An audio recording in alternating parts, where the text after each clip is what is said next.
안녕하세요. 크립토TV입니다. 오늘은 클래리티 현황을 간단히 업데이트해 본 뒤에 S&P에서 만든 향후에 주목받을 코인 지수에 대해서도 알아보도록 하겠습니다. 일단 최근 상황을 업데이트해 보면요. 어느 정도 예상은 됐던 것 같습니다. 윤리 조항을 본 야당 의원들이 격렬히 반대를 했다. 아마 뉴스를 통해 보셨을 텐데요. 윤리조항의 집행을 연방 법무부에 맡기자. 이게 공화당의 주장이었죠. 그리고 민주당은 그게 말이 되느냐? 트럼프 대통령이 법무장관 임명을 시키는데 감시를 할 수가 없다. 그래서 주마다 뭐 검찰총장들에게 좀 이 권한을 주는 게 낫다. 이게 민주당의 의견이었는데 이게 여전히 부딪히고 있다라고 보시면 됩니다. 그래서 민주당의 엔젤라 엘스브룩스라는 상원 의원은 이건 진지하지 않은 제안이다. 이것이 유일한 집행 방식이라면 법안을 지지하지 않겠다. 굉장히 단호하게 얘기를 했어요. 근데 어제 방송에서 소개드렸던 뭐 엘스 브룩스인지 올소 브룩스인지 아무튼 이분이랑 또는 가예고라는 의원 이 두 명이 굉장히 중요한데요. 왜냐하면 이 두 명만이 지난 5월 달에 상원 은행위원회에서 클래리티 법안에 찬성표를 던진 민주당 의원 두 명이 바로 이분들입니다. 그러니까 이분들은 클래리티의 통과를 위해서는 반드시 잡아야 될 두 표인데 이분들마저도 격렬하게 지금 저항을 하고 있다. 이렇게 보시면 되겠죠. 그리고 좀 더 심한 기사들도 나옵니다. 지금 안 막으면 법적으로 사기가 성립된다. 트럼프를 두고 하는 뭐 기사인 것 같습니다. 그래서 통곡의 전면전을 하고 있다. 뭐 통곡까지는 모르겠지만 아무튼 싸움이 좀 일어나고 있다라는 생각이 드는데요. 하나 재밌는 건요. 이런 싸움이 벌어지고 있는 지난 새벽에도 그렇고 최근 들어서 클래리티의 통과 확률이 계속 올라가고 있습니다. 결론부터 말씀드리면 거의 3중 바닥을 찍고 31%를 두 번 찍었고요. 32%를 한 번 찍었더라고요. 그러니까 계속 떨어지고 떨어지고 떨어지고 하다가 어제 44%까지 살짝 올랐다가 숨고르기 하고 오늘 보니까 무려 53%까지 오전에 올라갔다가 또 숨고르기. 현재는 한 47% 정도거든요.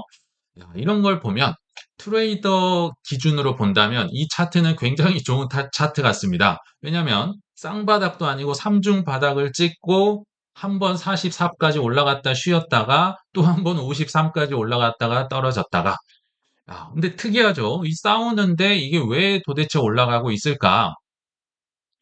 이거에 대해서 한번 질문을 던져보시면 좋을 것 같은데요. 한번 생각해 보시면 윤리 조항을 보자마자 야당 입장에서 야, 이거 참 괜찮네. 훌륭한 이 전략이다. 또는 우리 민주당을 빼고 회의를 했는데 야, 이거 쓸만하겠네. 한번 해보자. 이런 대답이 나올 가능성이 몇 퍼센트나 됐을까요? 거의 빵 퍼센트라고 보시면 되겠죠. 오히려 이런 싸움이 없으면 통과 확률이 0%에 저는 가깝다고 봅니다. 싸움과 대화가 조금 멱살을 잡고 하더라도 있는 게 정상이다. 정상이고 건전한 협상이 지금 진행 중이구나라고 아마도 시장은 판단하지 않을까라는 생각이 들거든요. 비록 이제 의견 차는 있지만 집행 권한에 대해서 법무부냐 아니면 주 연방이 아니라 주별로 검찰총장들에게 뭐 좀 권한을 주느냐 지금 선택지는 있는 거잖아요. 즉 기브 앤 테이크를 가지고 뭔가 실랑이를 하고 있는 자체가 정상적이다. 물론 이제 이번 주나 다음 주에 이 좀 유의미한 결과가 있어야 되긴 하지만 일단 상황을 보면 싸우는 게 정상이다라는 거죠. 그리고 최근에 스콧 베센트가 또 이런 얘기를 했더라고요.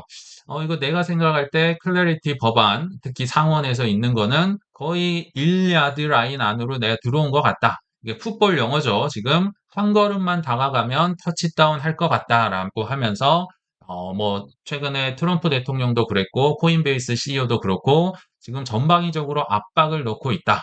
그래서 지금 뭐 이런 압박이나 협상이나 또는 싸움이 좀 나온다 할지라도 이렇게 계속 언론에 공개가 되고 투닥투닥 하는 게 오히려 다행일 수 있겠다. 그래서 조금은 더 지켜봐야겠지만 좀 더 많은 대화가 오갔으면 좋겠다. 또 최신 소식이 있으면 한번 업데이트 해 보도록 하겠습니다.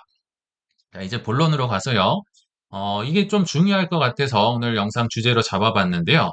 일단은 우리가 제도권, 특히 입법으로 지금 들어가기 전이잖아요. 뭐 클래리티다, 지니어스다 통과될까 말까를 하고 있는데 자, 지금 월가든 전통 금융이든, 그러니까 뭐, 코인 쪽은 말할 것도 없고요. 많은 분들이 이미 통과 여부와 상관없이 그 다음 시기를 준비하고 있는 것으로 보입니다. 그래서 향후에 코인 트렌드를 가늠할 수 있는 뉴스가 하나 나온 것 같아서 제가 한번 소개를 해드려 보겠습니다. 일단 코인뉴스에 이런 기사가 떴어요. S&P 다우존스 인덱스입니다. 정확히는 S&P랑 다우존스가 합작 회사를 만들어서 인덱스를 만드는 회사인데요. 거기와 또 판테라 캐피탈이라는 암호화폐 벤처 캐피털이죠. 그러니까 요 회사들이 만나서 펀더멘탈 기반으로 암호화폐 지수를 새롭게 출시를 했다라고 합니다. 기준이 좀 특이한 것 같아요. 예전만 같으면 뭐 이것저것 섞어서 판다고 할 때 그냥 시가총액 높은 걸로 해서 대충 뭐 비트코인 한 80% 넣고 이더리움 한 15% 넣고 뭐 이런 식으로 했었잖아요. 근데 이런 기준은 좀 처음인 것 같아요. 프로토콜에 대한 매출과 토큰 보유자가 얻는 경제적인 혜택을 기준으로 구성한다. 굉장히 실제적인 뭔가 수익이라든지 실제적인 혜택을 기준으로 펀더멘탈을 내가 한번 측정을 해보겠다. 처음으로 나온 지수입니다. 이런 쪽으로는요. 그래서 예전 같으면 뭐 시총 높으면 대충 넣어줬는데 그게 아니라 최소 기준을 넘긴 분기 매출 흑자가 지속됐는지 돈 제대로 벌고 있는 거 맞아? 그리고 그 수익이 바이백이나 인플레이션을 제외한 스테이킹 수익 등으로 토큰 보유자에게 홀더에게 주주에게 제대로 가는 거 맞아? 이거를 확인을 한다라고 하거든요. 그러니까 굉장히 실제적인 주식스러운 지금 지수가 나왔다라고 보시면 됩니다. 일단은 출시 시점에 편입 종목은 18개라고 하는데요. 다 공개는 안 됐고 한 6개 정도만 나왔어요. 그것도 투자 비중은 또 공개가 안 됐어요. 아직은.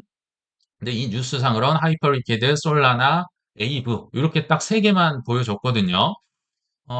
근데, 자, 여기서 보여야 될 코인들이 안 보이죠? 그러니까 뭔가 섞어를 팔면 분명히 비트코인은 나올 거고, 그 다음 이더리움 나올 거고, 그 다음 리플, 솔라나 이런 식으로 가고, 다른 코인들은 정말 작게 들어가는데, 이 비트도 안 보이네요. 이더리움도 안 보이네요. 그리고 리플도 안 보이네요. 뉴스 원문을 볼까? 그래서 사실은 제가 트윗을 먼저 봤었거든요. 모든 소식은 트윗에서 먼저 옵니다. 그 다음에 이제 기사화가 되는데, 자, 일단 트윗을 본 결론을 말씀드리면 이 S&P 다우존스의 인덱스 이게 한 회사 이름입니다. 인덱스의 CEO가 여자분이 CNBC 방송에 나와서 이런 얘기를 합니다. 돈 못 버는 건 뺐어요. 왜냐하면 이 지수를 만들었다는데 비트코인이 포함이 안 돼 있다고 발표가 됐거든요. S&P가 사상 처음으로 만든 건 아니고 과거에도 만들었는데 이렇게 펀더멘탈적으로 특이한 걸 만든 게 처음이었다라고 하는데 비트코인이 안 들어갔어요. 그러니까 앵커가 이상해서 물어봤겠죠. 왜 비트코인이 없습니까? 라고 하니까 이 왼쪽에 캐시 클레이라는 여자분이 CEO가 돈을 못 법니다. 수익 창출 프로토콜 중 하나가 아니기 때문입니다. 굉장히 냉정하죠. 아무리 그래도 이 디지털 금, 왕 중의 왕인데 비트코인을 뺐다고 이게 좀 충격적이었던 것 같고요. 여기에 보니까 이더리움은 들어가고요. 이더리움, BNB, 솔라나, 트론, 하이퍼리퀴드, 그리고 아마도 에이브까지 이 6개는 일단 공개가 된 것 같습니다. 이런 친구들을 위주로 18개가 있는데 비트코인과 XRP가 없죠. 제가 좀 더 알아봤어요. 내가 잘못 본 건가 해서 CNBC를 한번 다 봤더니 여기에 18개가 들어갑니다. 이더, BNB, 솔라나, 트론, 뭐 하이퍼리퀴드, 뭐 뒤에 에이브 하나는 추가가 되지 않을까 생각이 들거든요. 무슨 기준이다?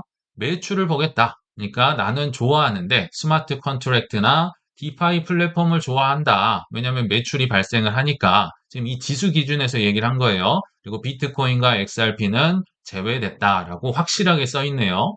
왜 뺐을까? 무슨 기준일까? 여기에 대해서 저는 이게 트렌드가 될 가능성이 있다라는 생각이 들거든요. 그래서 그들이 3가지 분명한 기준을 공개를 했는데요. 일단 하나하나 살펴보도록 하겠습니다. 첫 번째로 최소 시총이 500 밀리언 달러 정도는 돼야 된다. 뭐 한국 돈으로 하면 한 7천억 원, 8천억 원 정도 돼야 된다.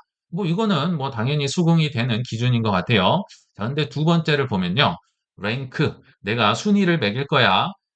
지난 2분기에 대한 프로토콜 매출에 대한, 이게 오늘의 핵심 단어입니다.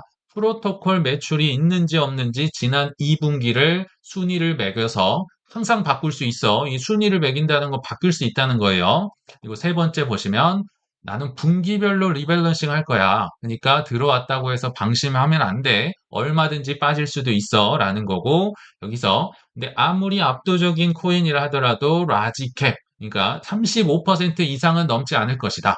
과거에 섞어서 파는 거 보면, 뭐 비트코인 80%, 이더리움 거의 20%, 뭐 솔라나 에이다 뭐 해봤자 뭐 조금 넣고 그랬잖아요. 아니라는 겁니다. 아무리 많아봤자 너는 35%를 넘지 않을 거야.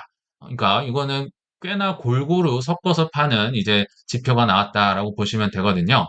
그러니까 이런 기준으로 보면 비트랑 XRP가 왜 빠졌는지가 조금은 알 수가 있을 것 같아요. 일단 비트코인은 뭐 두말할 필요가 없는데 문제는 가치 저장 수단, 화폐로서는 최고인데 너는 돈을 못 벌잖아. 프로토콜 매출이 없잖아. 그리고 XRP도 결제 뭐 송금 짱이고 뭐 커스터디도 하고 뭐 그 스테이블 코인도 만들었다고 하고 하지만 너도 현금 흐름이 너무 약해라고 하는 겁니다. 이상하죠?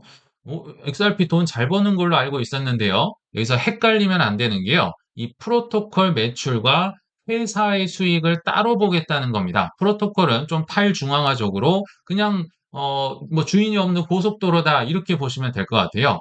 리플랩스는 뭐 기가 막히게 돈을 잘 벌죠. 연매출이 뭐 거의 10억 달러가 넘어갈 거고요. 시장 가치가 한 400억 달러가 넘어가서 아마도 IPO가 나면 뭐 대박이 나고 언론에 엄청 나올 겁니다. 그렇지만 수익을 대부분 리플랩스가 가져가지 이거를 XRP를 들고 있는 홀더들에게 뭔가 뭐 바이백을 해준다든지 배당을 준다든지 이자를 준다든지 이런 게 거의 없다. 물론 XRP 레저라는 고속도로가 있긴 하지만 이 수수료가 매우 적다. 하루에 한 150에서 400불 정도 번다. 야, 이 리플의 엄청난 결제량에 비하면 정말 택도 없는 수수료 수익인 거죠. 그나마도 소각이 돼서 현금 흐름이 거의 없다라고 이 판테라와 이 다우존스, S&P는 이렇게 판단을 하고 있다라고 보시면 될 것 같습니다. 그러니까 회사 수입은 홀더들에게 영향을 안 미치는 그런 수익은 난 안 쳐주겠다. 이렇게 봤다라고 보시면 될 것 같아요.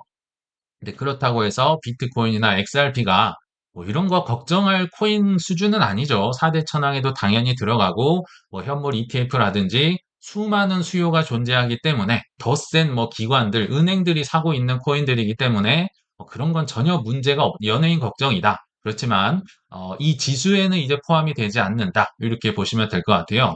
그러면 왜 이런 기준이 생겨나고 저는 이게 좀 트렌드가 될 가능성도 충분히 있고 이미 되고 있다라고 생각이 들거든요. 왜 생겨날까? 저는 제도권을 통과한 후에 지금 클래리티가 되네 마네 하고 있지만 이미 그 다음을 준비하고 있다라고 생각이 듭니다.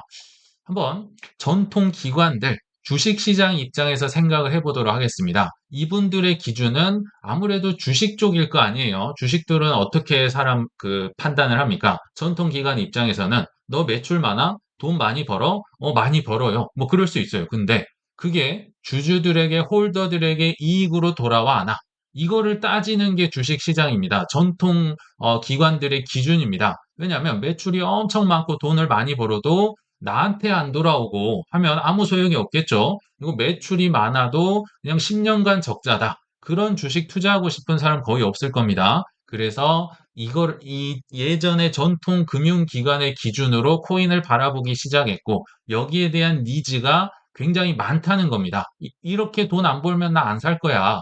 언제까지 코인에게 꿈과 희망, 나 이렇게 할 건데 라고 해주면 예전에 사줬죠. 이제 그거 안 통한다는 겁니다. 그래서 배당이든 바이백이든 스테이킹 이자든 뭐 소각을 하든 아무튼 홀더들에게 뭔가 가치를 제공해라. 그게 아니면 안 쳐주는 지금 그 지수 ETF가 최초로 나왔다. 이렇게 보시면 되겠죠. 그래서 제도권의 수요를 반영을 하기 때문에 이런 지수가 나와서 나중에 이 지수로 ETF도 이미 협의가 되고 있다라고 하거든요. 지수 ETF 상품 꽤나 잘 팔릴 수요가 있으니까 이렇게 만들었을 거고요. 파생 상품 뭐 ETF도 만들어질 거고 뭐 연기금이나 여러 기관들도 벤치마크 이 기준으로서 준비가 될 가능성, 선호가 될 가능성이 있겠다라는 생각이 듭니다. 그럼 여기에서 중요한 질문이 있겠죠. 지금 이렇게 제도권을 넘어간 이후에 기관들은 이런 기준에 의한다면 뭘 사고 싶을까? 뭘 사는 게 합리적일까? 합리적인 걸 지금 따지고 있는 시대로 넘어가고 있다라고 보이거든요. 그래서 여기서부터 좀 중요한 것 같아서 소개를 해드릴 텐데요. 일단은 지수를 만드는 회사의 의도도 조금은 들어가지 않을까. 그쵸? 아까 S&P 다우도 있었지만 판테라라는 회사가 있었습니다. 거의 뭐 암호화폐 전문 벤처 캐피탈이라고 보시면 되는데 이 회사가 가치 지수를 만드니까 그들이 뭔가 선호를 하고 뭐 투자의 포트폴리오를 좀 본다면 그래도 좀 비슷하게 가지 않을까요? 내가 갖고 있는 걸 좀 선호할 가능성이 들어갈 가능성이 높다. 네, 아시겠지만 판테라는요. 암호화폐 벤처 캐피털이고 코인을 어마무시하게 투자를 많이 합니다. 주식은 그렇게 갖고 있지 않음에도 불구하고 한 뭐 코인의 한 10분의 1, 20분의 1 정도 들고 있겠지만 그럼에도 코인은 포트폴리오가 안 나와요. 얼마나 들고 있는지가 정확하게 공개가 안 돼요. 왜냐하면 공시 의무가 없으니까. 그렇지만 주식은 공시 의무가 있어서 그들의 주식 포트폴리오를 한번 가져와 봤습니다. 일단은 이게 주식 들고 있는 거 거의 전부라고 보시면 됩니다. 판테라 쪽에. 1번이 피겨 테크놀로지입니다. 이게 뭐냐? RWA의 대출 플랫폼. 이게 무려 33%를 차지하고 있거든요. 그러니까 판테라도 RWA 시대를 열심히 준비를 하고 있구나를 알 수 있겠죠. 그리고 2번이 비트고입니다. 요거는 기관들의 보관, 커스터디를 담당하는 회사인데요. 앞으로 판테라는 기관들이 안전하게 보관을 많이 맡기는 인프라에 투자를 하고 있구나. 이렇게 보시면 되겠죠. 17%. 그리고 3번과 4번은 사실상 그냥 이더리움에 투자를 했다라고 보시면 됩니다. 비트마인은 아마 다들 잘 아실 것 같고, 물론 최근에 조금 비중은 줄였다라고 합니다. 그리고 4번은 뭐냐? 다이나믹스 뭐 이런 회사가 있는데요. 이 스펙 회사라고 돼 있는데, 스펙이라 하면 그냥 빈 껍데기 회사인데, 요게 이제 최근에 이더머신 기억나시죠? 피터 틸이 투자를 했었나요? 그러니까 그 이더머신에 과 합병을 할 뻔했는데 그게 무산이 돼 버렸어요. 그래서 지금도 다른 합병 회사, 누구랑 합병하지? 이런 방향성을 모색을 하고 있는 회사다라고 보시면 되는데, 그러니까 이더리움에 투자를 하려고 했던 회사인 거죠. 그래서 3번과 4번은 실상 이더리움에 투자를 한 비중이다. 이렇게 보시면 되고, 5번은 하이퍼리퀴드 스트래티지. 하이퍼리퀴드를 뭐 DAT 하는 회사인 거죠. 그래서 이 1번에서 5번, 그리고 6번도 사실 코인과 블록체인 관련 기업들에 투자를 많이 해놨다. 그래서 기관들이 앞으로 사용할 RWA 플랫폼이라든지 고속도로라든지 이런 인프라 쪽에 엄청난 투자를 해놨구나. 요게 이제 앞으로 그들이 앞으로 나아갈 방향이지 않을까라는 생각이 들어서 한번 소개를 해드려 봤고요. 사실 이 코인 방송이죠. 그래서 코인 얘기를 마지막으로 해볼 텐데, 이러한 최신 기준, 최신 지수 기준에 부합하는 그러니까 기관 니즈들이 앞으로 이런 쪽으로 올 가능성이 높습니다. 너 돈 잘 벌어? 뭐 주주들에게 환원 잘 하고 있어? 이런 니즈를 부응해줄 코인들을 아까 그 지수의 기준을 가지고 제가 AI를 여러 번 돌려서 한번 앞선 그런 코인들도 포함이 됐고요. 그러니까 연간 프로토콜의 수익을 굉장히 몇 번 돌려봐서 그 한 탑 8위 정도를 제가 한번 꼽아봤습니다. 앞으로 이런 쪽이 주목을 받을 가능성이 있다. 첫 번째는 솔라나입니다. 연간 프로토콜, 그러니까 최근 1년 기준으로 1.3에서 1.5 빌리언 달러인데요. 뭐 그냥 압도적입니다. 거래 수수료도 많고 최대 규모고 뭐 탈중앙화도 어느 정도 잘 돼 있고 뭐 빠질 게 없는 코인이다라는 생각이 들고요. 돈을 잘 번다. 그리고 2위가 의외로 아베 또는 에이브입니다. 연간 프로토콜 수익도 많고요. 물론 최근에 뭐 기억나시겠지만 에이브 다오에서 막 서로 치고받고 싸우고 막 누가 나가고 좀 난리가 났었거든요. 근데 최근에는 좀 정리가 되면서 안정화가 되고 있는 것 같고요. 그로 인해서 굉장히 홀더 친화적인 정책. 그러니까 기관들이 볼 때 좀 중요한 그 수요가 있을 것 같다 생각이 듭니다. 일단은 아베는 대출 은행 같은 곳이죠. 그래서 대출 이자 스프레드로 수수료를 이제 수익을 거두는 곳인데 100% 다오의 수익이 귀속이 되고요. 바이백도 합니다. 그러니까 리플랩스처럼 에이브도 에이브랩스가 있어요. 근데 이 회사는 이 에이브에 대해 수입 청구권이 없어요. 그냥 에이브 다오에서 너 이 정도 예산 가지고 1년 살아 하면 그냥 살게 지금 변화가 됐습니다. 그러니까 이 수입을 이 회사가 독점을 하고 뭐 가져가고 이런 게 전혀 없기 때문에 홀더들에게 많이 돌아간다. 그래서 홀더 친화적이기 때문에 아마 순위가 좀 높게 나오지 않았나 생각이 들고요. 뭐 3번과 4번도 뭐 말이 필요 없는 것들이죠. 돈도 잘 벌고 특히나 뭐 하이퍼리퀴드는 거의 뭐 대세가 된 코인인데 그래서 파생 상품 수수료도 압도적이고 수수료 바이백도 너무 잘한다. 오히려 너무 뭔가 많이 잘 나가고 있기 때문에 조금 불안한 코인이다라는 생각도 들거든요. 왜냐하면 매일 뭐 투표도 없이 그냥 정해져 있어요. 매일 수입의 99%를 바이백, 자기들의 코인을 삽니다. 사가지고 소각을 시켜버려요. 뭐 투표하고 이런 거 없어요. 자동으로 굴러간다. 그러니까 오히려 이게 유지가 가능한가 싶을 정도로 너무 완벽하게 소각을 해버리는 거죠. 이게 가격이 올라갈 수밖에 없는 구조로 가고 있다. 그래서 이게 모르겠습니다. 이게 유지가 되기에는 너무 좋은 구조라서 저는 오히려 나중에 뭐 위기가 왔다든지 뭔가 이걸 줄여야 된다든지 이런 게 생기면 사보려고 뭐 생각을 하고 있다. 위기가 없으면 비싸죠. 그래서 못 사고 있는데 좀 그냥 지켜보는 코인이다. 이렇게 보시면 될 것 같고요. 이더리움도 뭐 이건 말할 필요가 없는 돈 잘 버는 코인이다. 이렇게 보시면 될 것 같고요. 5번은 트론입니다. 트론은 뭐 USDT의 유통 고속도로로 뭐 압도적이고 뭐 탈중앙화도 잘 돼 있고 뭐 이거는 돈도 잘 버는 코인이긴 한데 제가 안타깝게도 안 산 이유가 뭐냐면요. 샀으면 좋았겠죠. 방어력도 굉장히 좋고 잘 올라가더라고요. 근데 이게 검증인들이 너무 집중이 돼 있어요. 예를 들면 이더리움의 노드를 돌리는 뭐 기관들 사람들은 뭐 수십만 개인데 이 트론은 다 합쳐봤자 27명 정도밖에 되지 않습니다. 그것도 저스틴 선이 무려 60%의 지분을 들고 있고 검증을 하고 있어요. 그러니까 사실상 이 27명이란 것도 저스틴 선 안에 있는 영향력에 있는 사람들일 가능성이 높겠죠. 그래서 물론 탈중앙화가 돼 있긴 하지만 이 검증인들이 너무 몰려 있다. 노드 돌리는 사람들이 27밖에 안 된다. 뭐 이런 상황이 있다는 것도 참고를 해주시면 되겠습니다. 그리고 바이낸스 코인은 뭐 하이퍼리퀴드처럼 이렇게 화끈한 소각이라든지 그런 건 없지만 뭐 바이낸스 생태계가 워낙 탄탄하기도 해서 체인 가스비를 자동으로 소각을 하는데 그러니까 한 번에 많이는 아니지만 점점 조금씩 하면서 안정적인 수익을 거두고 있다. 그래서 아마 들어가지 않았나 생각이 들고요. 이 7번, 8번은 뭐 좋은 코인이긴 한데 조금 노력이 필요하다. 이렇게 보시면 될 것 같아요. 일단 체인링크도 뭐 오라클이나 뭐 CCIP나 뭐 수많은 좋은 그리고 기관들이 채택을 다수 하고 있는 건 맞는데 홀더들에게 직접적인 수익을 가져다 준다고 하긴 좀 어렵습니다. 오라클 서비스를 이용하니까 그 수수료를 이제 체인링크로 내야 되는 건 맞는데 그거를 이제 뭐 이 기관들 이거 노드 돌리는 이런 사람들이 많이 가져가고요. 좀 이런 홀더들에게는 간접적인 생태계 기여 이런 식으로 가기 때문에 이런 것을 좀 뭐 바꿀 필요가 있겠죠. 이 홀더들에게 주목을 받기 위해서는요. 기관 투자자들에게. 그리고 유니스왑도 마찬가지입니다. 한때 하이퍼리퀴드가 없을 때 가장 잘 나갔던 이제 탈중앙화 거래소인데 문제가 뭐다? 홀더들에게 주는 게 없었어요.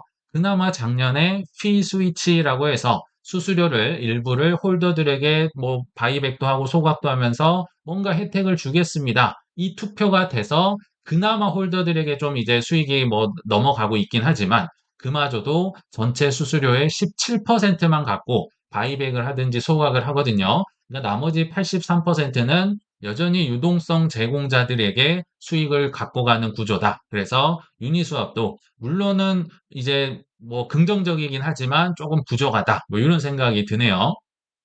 그리고 마지막으로 온도. 최근에 RWA 대장이기도 하고 조금 분위기가 좋은 것 같은데요. 온도도 넣을까 말까 하다가 뺐습니다. 왜 뺐냐면요.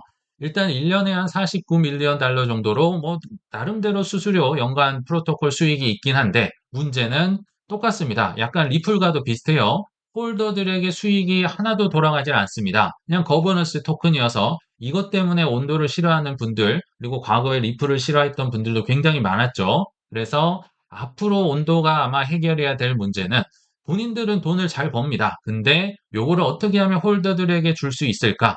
참고로 26년 하반기 언제가 될진 모르겠지만 이 온도 다오에서 이 피 스위치라고 하죠. 이 수수료의 일부를 뭐 홀더들에게 뭐 바이백을 하든지 소각을 하든지 해서 뭔가 혜택을 주는 투표를 할 수도 있다. 그러니까 특정은 아닙니다. 언젠가 할 수도 있다라고 뭐 5월 달에 기사에서 제가 본 것 같거든요. 그러니까 요런 게 이제 좀 추진이 되고 해야 이 정말 깐깐한 기관 투자자들의 입맛과 니즈를 맞춰줄 수 있겠다. 그래서 이런 게 이제 전반적인 코인들의 숙제다. 요게 이제 트렌드가 될 가능성이 높다. 왜냐면 이런 기준으로 보면 치고 달리는 애랑 안 치고 달리는 애랑 이 주가 흐름이 다를 거 아니에요. 계속 하이퍼리퀴드 올라가는 것처럼 이게 달라지기 때문에 이런 쪽을 좀 지켜볼 필요가 있겠다 생각이 듭니다. 그래서 결론을 맺어보면요. 월가는 클래리티 이후에 다가올 제도권 세상을 사실 이미 준비 중이다. 코인 쪽도 그렇고 전통 금융기관도 그렇고 전부 다 준비를 하고 있어 보이는데 참 이상하죠. 왜냐하면 클래리티가 확정된 것도 아니고 심지어 지금 코인 가격들이 엉망인데 계속 제도권 이후에 RWA 플랫폼에 투자를 하고 있고 기관들이 선호하는 지수를 만드네 만회하고 있고 누가 홀더 친화적으로 돈을 많이 버네 등을 지금 꾸준히 준비하고 있는 것으로 보입니다. 그래서 우리도 비록 힘들지만 제도권 입법 이후의 시기를 묵묵히 잘 준비해 가시길 바라면서 이만 마치겠습니다. 시청 감사합니다.